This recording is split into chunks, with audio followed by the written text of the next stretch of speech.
క్రీస్తునందు ప్రియమైన మీ అందరికీ ప్రభువైన యేసుక్రీస్తు నామములో వందనాలు తెలియపరుస్తున్నాను. ఈ సమయంలో ఒక వాక్యమును మనం చదువుకుందాం. కీర్తనలు 48వ అధ్యాయము 9వ వచనాన్ని మనం చదువుకుందాం.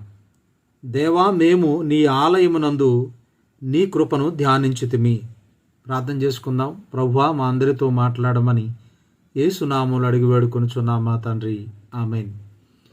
క్రీస్తునందు ప్రియమైనటువంటి వాళ్ళారా, ఈ కోరాహు కుమారులు రచించినటువంటి కీర్తనలు, ప్రతి కీర్తన కూడా దేవుని సన్నిధిలో ఒక వ్యక్తి పొందేటువంటి మేలులు, ఆశీర్వాదాలు, ఆయన కనికరము, ఆయన కృప ఎంత ఉన్నతంగా ఉంటుంది అనేటువంటి విషయాలను ఎక్కువగా వీరు రచించటం మనం చూడగలుగుతాం. ఇక్కడ మనం గమనించి చూసినప్పుడు, నీ ఆలయమున నీ కృపను ధ్యానించితిమి. ఆయన కృప అనేటువంటిది జీవము కంటే కూడా ఉత్తమైనటువంటిది. అయితే వీరందరూ కూడా దేవుని సన్నిధికి వెళ్ళి ఏమి ధ్యానం చేస్తామన్నారంటే, ఆయన కృపను గురించి ధ్యానం చేస్తూ ఉన్నారు. ఈరోజు మనం కూడా ఆయన కృపను గురించి గనక మనం ధ్యానం చేస్తే మనం అతిశయపడం, మనం గర్వించం, మనల్ని మనం హెచ్చించుకోం. ఎందుకంటే ఈరోజు మనం ఏమై ఉన్నాము అనేటువంటిది కేవలం దేవుని యొక్క కృపను బట్టి మనం ఈరోజు నేడు ఈ పరిస్థితిలో ఉన్నాము అనేటువంటిది మన జీవితాల్లో మనకు అర్థమైంది. కాబట్టి ఆయన కృపను మనం ధ్యానం చేసినప్పుడు మన జీవితంలో గనక మనం చూస్తే ఎన్ని అద్భుత కార్యాలు, ఎన్ని మేలులు ఈరోజు దేవుడు మన జీవితాల్లో చేసి ఉంటాడు. ఆయన కృప అంటే అర్హత లేనటువంటి వారిపై చూపించేటువంటి వెలలేనటువంటి ప్రేమ. అర్హులు కాకపోయినప్పటికీ కూడా కనికరం చూపిస్తూ వారి పట్ల వాత్సల్యాన్ని చూపించేటువంటి ప్రేమ.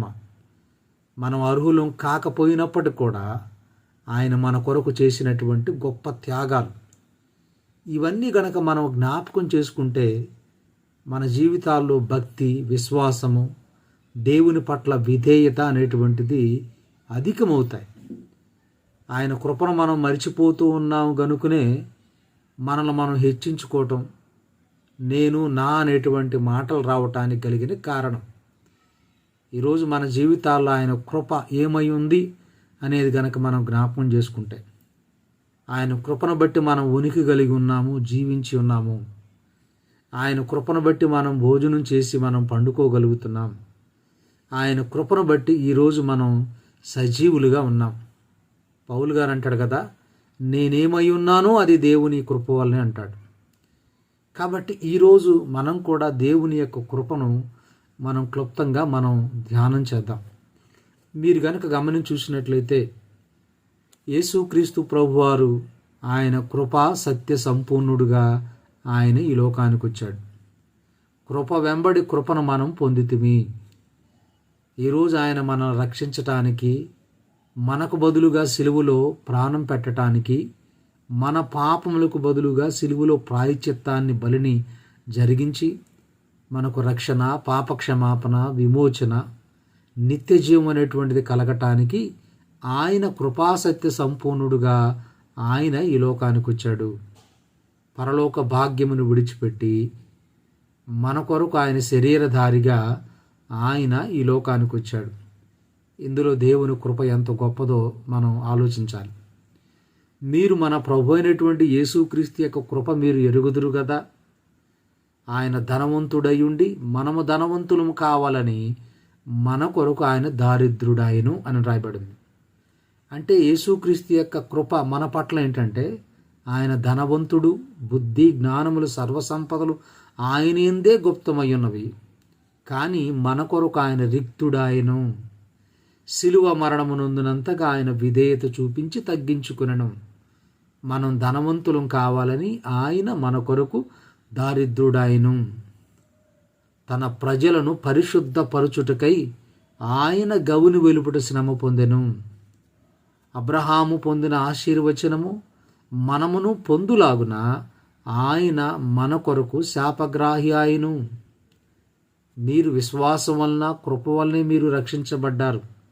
ఇది మీ క్రియల వలన కలిగినటువంటిది కాదు.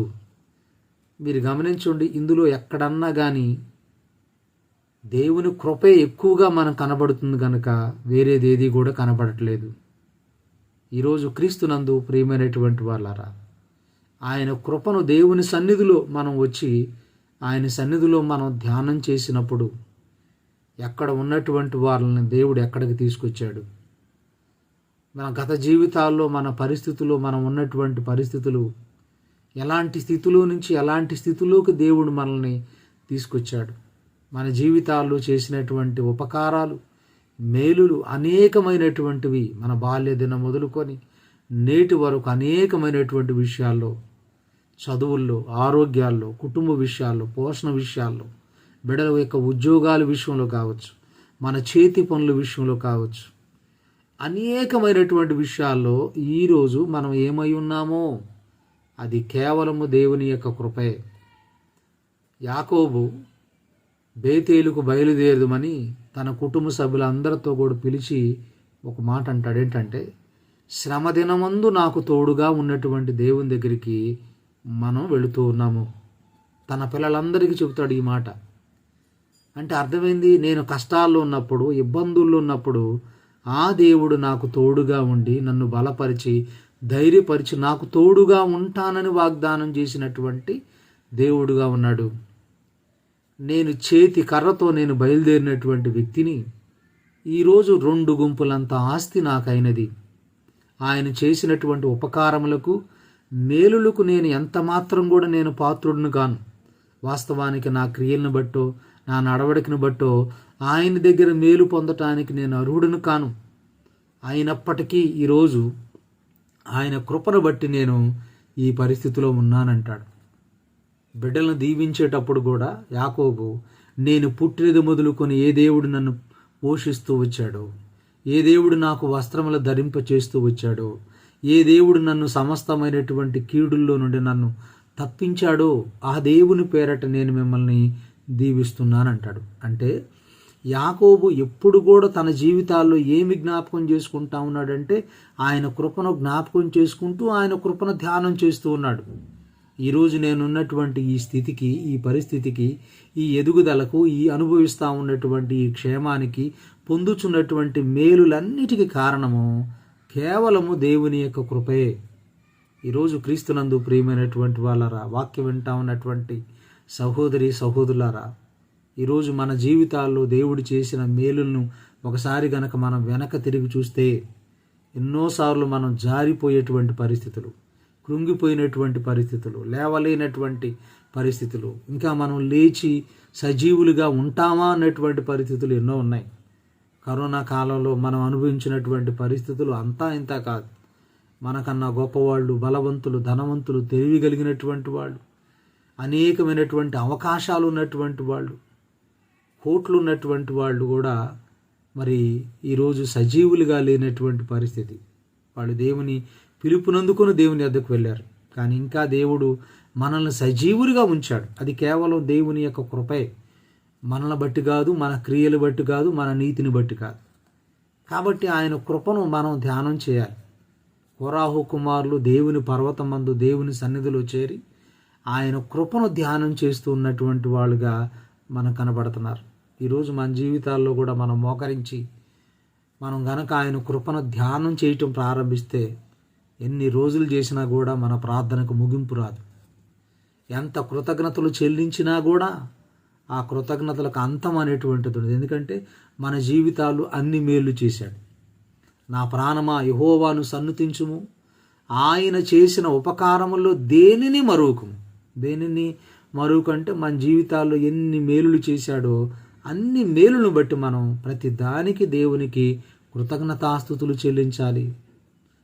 నా ప్రాణమా యెహోవాను సన్నుతించుము. మీరు చూడండి, యెహోవా నాకు చేసిన ఉపకారములకు నేను ఆయనకి ఏమి చెల్లింతును? రక్షణ పాత్రను చేతపుచ్చుకొని యెహోవా నామం నేను ప్రార్థన చేయుదును. ఆయన ప్రజలందరి ఎదుట నేను సాక్షిగా నేను జీవిస్తాను అంటున్నాడు. కాబట్టి క్రీస్తునందు ప్రియమైనటువంటి వాళ్ళరా, ఆయన కృపను మనం అత్యధికంగా మనం ధ్యానింపబద్దులమై ఉన్నాము. కృపను ఎంత ఎక్కువగా ఆయన చేసినటువంటి మేలులను గనక మనం ధ్యానం చేస్తే, మీరు గమనించండి, మనం ఏ పరిస్థితిలో ఉన్నా మనం బలహీనమై ఉండగా, భక్తిహీనమై ఉండగా, శత్రువులమై ఉండగా, దైవోగ్రతకు పాత్రులమై ఉండగా. ఎవడన్నా ఒకడు మంచివాడి కొరకు ప్రాణం పెట్ట ఏదైనా ప్రయత్నం చేయొచ్చు, కానీ చెడ్డవాని కొరకు ఎవడేం చేయగలడు? కానీ మనము బలహీనమై ఉండగా, పాపులమై ఉండగా, భక్తిహీనమై ఉండగా, శత్రువులమై ఉండగా దేవుడు మన పట్ల అధికమైనటువంటి కృపను చూపించి మన కొరకు తన్ను తాను అప్పించుకున్నటువంటి విధానం ఆయన కృపే. ఈరోజు ఆయన కృపను మనం ధ్యానింపబద్ధులమైనటువంటి వాళ్ళంగా మనం ఉండాలి. మీరు కీర్తన 136:23 అంటాడు, మనము దీనదశలో ఉన్నప్పుడు ఆయన మనల్ని జ్ఞాపకం చేసుకునను, ఆయన కృప నిరంతరము ఉండును. క్రీస్తునందు ప్రియమైన వాళ్ళరా, మనము దీనదశలో ఉన్నప్పుడు అనారోగ్యంతో కావచ్చు, మానసికమైనటువంటి ఒత్తిళ్లు కావచ్చు, ఆర్థికమైనటువంటి ఇబ్బందులు కావచ్చు, మనుషుల నుంచి వచ్చేటువంటి సమస్యలు కావచ్చు, ఎన్నోసార్లు మనం కృంగిపోయినప్పుడు, దీనదశలో ఉన్నప్పుడు దేవుడు మనల్ని జ్ఞాపకం చేసుకున్నాడు. కేవలం ఆయన కృపే మనం గుర్తుపెట్టుకోవాలి. మనుషులందరూ మనల్ని విడిచిపెట్టవచ్చు, కానీ దేవుడు మనకు శ్రమలో తోడుగా ఉన్నటువంటి దేవుడు. ఏసేపుకు దేవుడు చెరలో ఆయనకు తోడుగా ఉన్నాడు. ఎంత కృప మీరు చూడండి.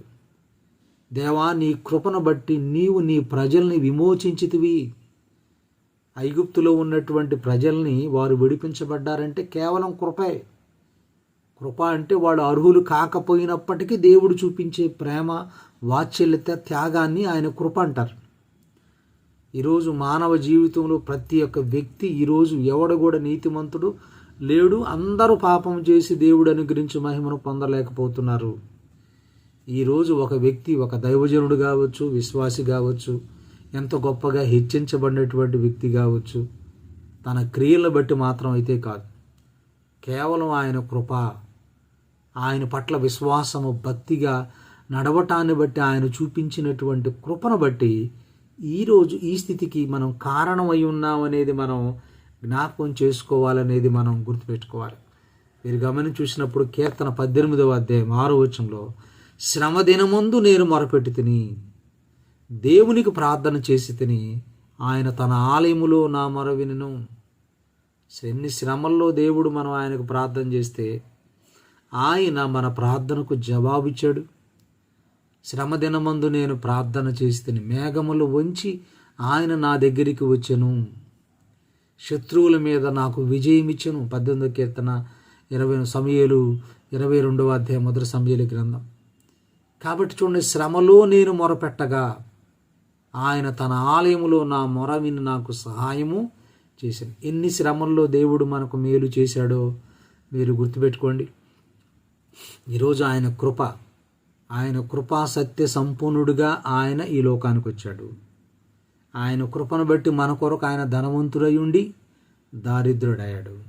ఆయన కృపను బట్టి మనము రక్షించబడ్డాము. ఆయన కృపను బట్టి కృప వెంబడి మనం కృప పొందాము. ఆయన కృపను బట్టి మనము కనికరము, క్షమాపణ, విమోచన పొందాం. ఆయన కృపను బట్టి మనం శ్రమలో మనం కనికరింపబడ్డాం. కీర్తన 51 కీర్తనాకారుడు, అయ్యా నీ కృపను బట్టి నన్ను జ్ఞాపకం చేసుకో అంటాడు. నీ కృపను బట్టి నన్ను క్షమించుమంటాడు. దావీదుకి తెలుసు, నేను చేసినటువంటి పనులు, పొరపాట్లను బట్టి వాస్తవంగా దేవుడి దగ్గర నాకు కనికరం అనేటువంటిది రానే రాదు. కానీ నీ కృపను బట్టి నువ్వు నన్ను జ్ఞాపకం చేసుకోయా. దావీదు, నువ్వు 3 విషయాలు కోరుకోను అంటే దావీదు అంటాడయ్యా, నేనే నీ చేతిలో పట్టడం మేలు, ఎందుకంటే నువ్వు అత్యంత కృపగలిగిన దేవుడవు. నినివే పట్టణానికి వెళ్ళి వాక్యం బోధించు యోనా అంటే, అయ్యా నువ్వు అత్యంత జాలి, కనికరము, వాత్సల్యత, కృపగలిగిన దేవుడు అని ముందే ఎరిగి నేను వెళ్ళలేదయ్యా అంటాడు. కాబట్టి నువ్వు చేయాలనుకున్న కీడు చేయకుండా నువ్వు క్షమిస్తావు అని నేను వెళ్ళాను అనేటువంటి మాట అంటాడు ఆయన. కాబట్టి క్రీస్తునందు ప్రియమైనటువంటి వాళ్ళారా, దేవుని కృప అనేటువంటిది ఎంతో అమితమైంది, ఉన్నతమైంది. అది జీవము కంటే కూడా ఉత్తమైంది. ఆ కృప మనల్ని బలపరిచేది. ఆయన కృప అంటాడు, నా కృప నీకు చాలును అంటాడు. మీరు చూడండి, కీర్తన 116:3 మరణ బంధకములు నన్ను చుట్టుకొని, పాతాళపు బంధములు అవన్నీ ఉండగా, శ్రమయు దుఃఖము నాకు కలగగా, పాతాళము నుండి నా ప్రాణమును, కన్నీళ్లు విడవకుండా నా కన్నులను, జారి పడకుండా నా పాదములు నువ్వు తప్పించి ఉన్నావు. ఒకసారి ఆలోచించండి.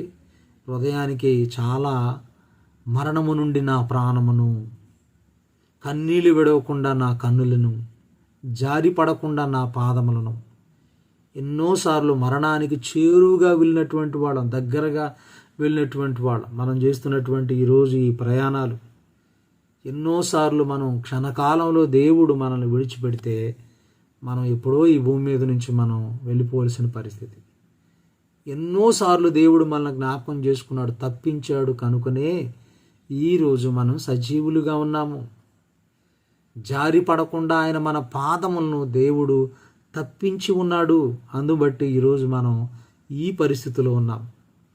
కాబట్టి క్రీస్తునందు ప్రియమైనటువంటి వాళ్ళారా, కృపణ గురించి ధ్యానం చేయటానికి 136వ కీర్తన అంతా కూడా ఆయన కృప నిరంతరముండును, ఆయన కృప నిరంతరముండును. యెహోవా యందు భయభక్తులు గలవారిలా, ఆయన కృపకు కనిపెట్టుకుని వారిడలా యెహోవా ఆనందించువాడుగా ఉన్నాడు. దీనులకు ఆయన కృప చూపించేటువంటి దేవుడుగా ఉన్నాడు. కాబట్టి క్రీస్తునందు ప్రియమైనటువంటి వాళ్ళారా, ఆయన కృపను మనం ఎక్కువగా ధ్యానం చేసుకోవాలి. అప్పుడే భక్తి, విశ్వాసము, దేవుని పట్ల విధేయత అనేటువంటివి మనకు ఎక్కువగా అధికమవుతాయి. ఆయన కృపను ఎప్పుడైతే మర్చిపోతామో అప్పుడు మన స్వబుద్ధి మీద మనం ఆధారపడటానికి మనం ప్రయత్నం చేస్తాం. ఇశ్రాయేలుకు దేవుడు, నేను మీకు మంచి దేశాన్ని ఇస్తున్నాను, మీరు తిని త్రాగి తృప్తి పొంది మీ దేవుడైన యెహోవాను మీరు స్తుతించాలి. ఇది మా బాహుబలమే, ఇది మా బలమే అని మీరు అనుకోవద్దు. మీరు భాగ్యము సంపాదించుకోవటానికి సామర్థ్యము కలుగు చేసిన వాడను నేనే. కాబట్టి మీరు నన్ను స్తుతించాలి. నా సన్నిధిలో మీరు విధేయులు ఉండాలి. మీ దేవుడైన యెహోవాను మీరు హత్తుకునేటువంటి వారుగా, ప్రేమించేవారు ఉండాలి. అంటే ఆయన కృపను బట్టి ఇన్ని మేలులు మనం పొందుతూ ఉన్నాం. ఆయన కృపను బట్టి ఇన్ని మేలులు అనుభవిస్తున్నాం. ఏ విషయాల్లో మనం అర్హులు మీరు గుర్తుపెట్టుకోండి. ఈరోజు ఈ పరిస్థితికి కారణం కేవలం దేవుని కృపే. ఆయన కృపను మనం ఎప్పుడు కూడా మనం మర్చిపోయే వారం ఉండకూడదు. చివరిగా ఒక వచనాన్ని చదివి మనం ముగిద్దాం. తీతుకు రాసిన పత్రిక 2వ అధ్యాయము 11వ వచనాన్ని గనక మీరు చూస్తే, ఈ కడవరి దినాల్లో ఉన్నటువంటి మనకు ఆయన కృప ఎంత ఉన్నతంగా ఉందో మీరు గుర్తుపెట్టుకోండి. అక్కడ మీరు చూసిన ఏలయనగా సమస్త మనుషులకు రక్షణకరమైన దేవుని కృప ప్రత్యక్షమై.